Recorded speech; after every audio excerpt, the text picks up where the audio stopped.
নমস্কার বন্ধুরা, Bengali style কুকিংয়ে আপনাদের সবাইকে স্বাগত। এই সিজনে ইলিশ মাছের রান্না প্রায় অনেকের বাড়িতে হয়ে থাকে। আমার আজকের রেসিপি বেগুন ইলিশ। বেগুন ইলিশ বানানোর জন্য এখানে আমি 4 পিস ইলিশ মাছ নিয়েছি আর একটা মাঝারি সাইজের বেগুন নিয়েছি। লম্বা লম্বা করে কেটে নিয়েছি বেগুনটাকে। আর এখানে পেঁয়াজ, আদা, রসুন আর গুঁড়ো মশলা সব কিছু আমি রেডি করে রেখেছি। প্রথমে আমি ভালো করে মাছটাকে লবণ আর হলুদ মাখিয়ে নেব। মাছটা আমার ভালো করে ধুয়ে রাখা আছে। এরপর লবণ আর হলুদ ভালো করে মাখিয়ে নেব মাছটা। হাত দিয়ে ভালো করে আমি মাখিয়ে নিচ্ছি। বেগুন ইলিশ কিন্তু সত্যি অপূর্ব স্বাদের লাগে খেতে গরম ভাতের সাথে। এইভাবে একবার হলেও বানিয়ে দেখবেন।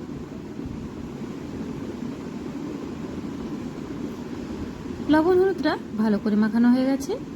এরপর আমি গ্যাসের চুলায় একটা কড়াই চাপিয়ে দিচ্ছি। কড়াইটা গরম হয়ে গেছে। এরপর আমি তেল দিয়ে দিলাম ভাজার জন্য। ইলিশ মাছে কিন্তু তেলটা কম দিলেও চলবে, ইলিশ মাছের থেকেও কিন্তু তেল বের হয়। এরপর আমি গরম তেলে মাছগুলো ভালো করে ভেজে নেব। তেলটাকে ধোঁয়া ওঠা গরম করে নিয়েছি। এরপর একটি একটি করে মাছ দিয়ে দেব। ভালো করে মাছগুলোকে আমি উল্টে পাল্টে ভেজে নেব। এরপর মাছগুলোকে আমি উল্টে দেব। এক পিঠ ভালো করে ভেজে নিয়েছি আর অপর পিঠটা একবার ভেজে নিলেই কিন্তু তুলে নেব। এরপর মাছটা আমার ভাজা হয়ে গেছে। এরপর মাছগুলো একটা পাত্রে তুলে নিচ্ছি। এরপর আমি বেগুনগুলো একটু লবণ হলুদ মাখিয়ে নেব, তারপর ভেজে নেব। আপনারা কিন্তু একেবারে কষে দিতে পারেন, কষানোর সময় বেগুনগুলো দিতে পারেন। ভাজলেও চলবে, না ভাজলেও চলবে। তো আমি এখানে একটু ভেজে দিচ্ছি।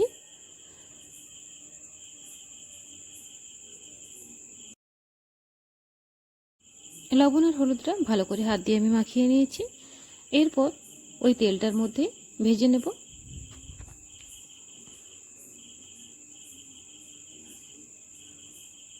এরপর তেলে আমি বেগুনগুলো দিয়ে দিচ্ছি, দিয়ে উল্টে পাল্টে ভেজে নেব। একদম লাল লাল করে ভাজার কোনো দরকার নেই, অল্প একটু ভেজে নেব।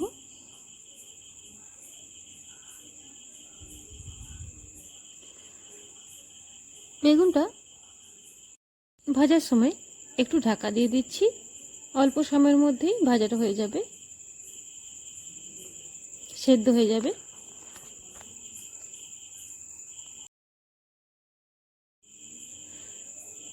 বেগুনটা দেখুন কতটা সেদ্ধ হয়ে গেছে। একবার করে এপিট ওপিট উল্টে দিলে কিন্তু ভাজাটা হয়ে যাবে। আমি এই রকমভাবে উল্টে দিচ্ছি। উল্টে পাল্টে বেগুনগুলো আমার ভাজা হয়ে গেছে। এরপর আমি একটা পাত্রে তুলে রাখবো।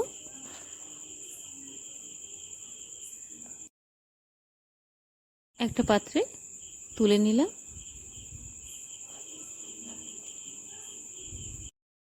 এরপর আমি এই তেলের পরিমাণটা একটু মাছ ভাজার পর বেশি ছিল, একটু তুলে রেখেছি।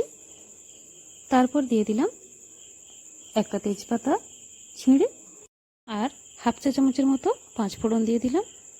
ভালো করে ভাজা হয়ে গেলে এরপর আমি দিয়ে দিলাম একটা মাঝারি সাইজের টমেটো কুচি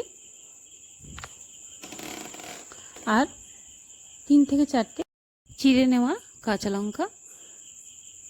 ভালো করে তেলের মধ্যে টমেটোটা আর কাঁচা লঙ্কাটা ভেজে নেব। এরপর আমি দিয়ে দেব পেঁয়াজ, আদা, রসুনের বাটাটা। পেঁয়াজ, আদা, রসুন আমি একসাথেই বেটে নিয়েছি।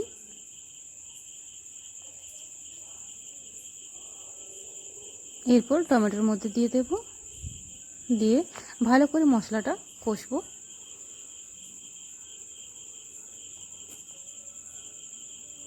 কষার সময় গ্যাসের ফ্লেমটাকে একটু লো টু মিডিয়ামে রেখে খুব ভালো করে আমি কষে নেব।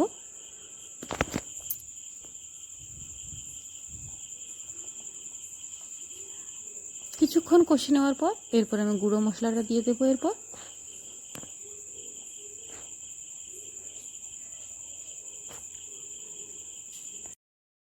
মশলা, হলুদের গুঁড়ো, জিরে গুঁড়ো, ধনে গুঁড়ো আর লবণ পরিমাণ মতো নিয়েছি। এরপর আমি সব কিছু দিয়ে দিলাম, দিয়ে অল্প অল্প জল দিয়ে আমি কষে নেব। আর আমি দিচ্ছি 1 চা চামচের মতো চিনি, দিয়ে অল্প অল্প জল দিয়ে ভালো করে মশলাটাকে কষে নেব। খুব ভালো করে আমার কষানো হয়ে গেছে। এরপর আমি ভেজে রাখা বেগুন আর মাছটা দিয়ে দেব, দিয়ে ভালো করে নাড়াচাড়া করে, আর কিন্তু বেশি কষার দরকার হবে না। এরপর আমি জল দিয়ে দেব।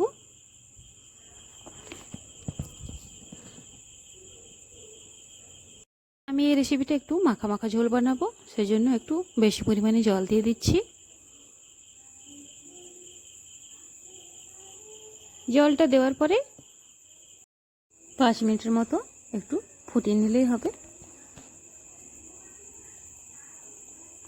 আর এখানে আমি দিয়ে দিচ্ছি 1 চামচ কাসুরি মেথি পাতা আর অল্প একটু শাহি গরম মশলা, খুব অল্প পরিমাণে।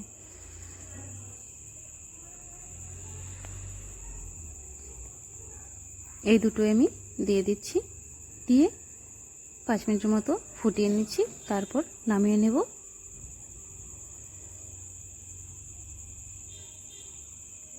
এই রকম বেগুন ইলিশ কিন্তু খেয়ে দেখবেন, দারুণ খেতে। গরম ভাতের সাথে জাস্ট জমে যাবে।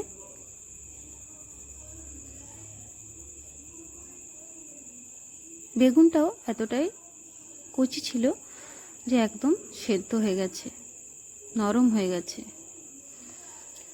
আমি এরপর গ্যাসটা অফ করে দিয়েছি। গরম গরম পরিবেশন করব গরম ভাতের সাথে। আমার এই ভিডিওটি শেষ পর্যন্ত দেখার জন্য আপনাদের অসংখ্য ধন্যবাদ।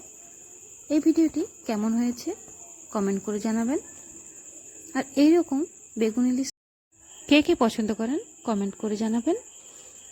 আমার কিন্তু খুবই ভালো লাগে এরকম বেগুন ইলিশ।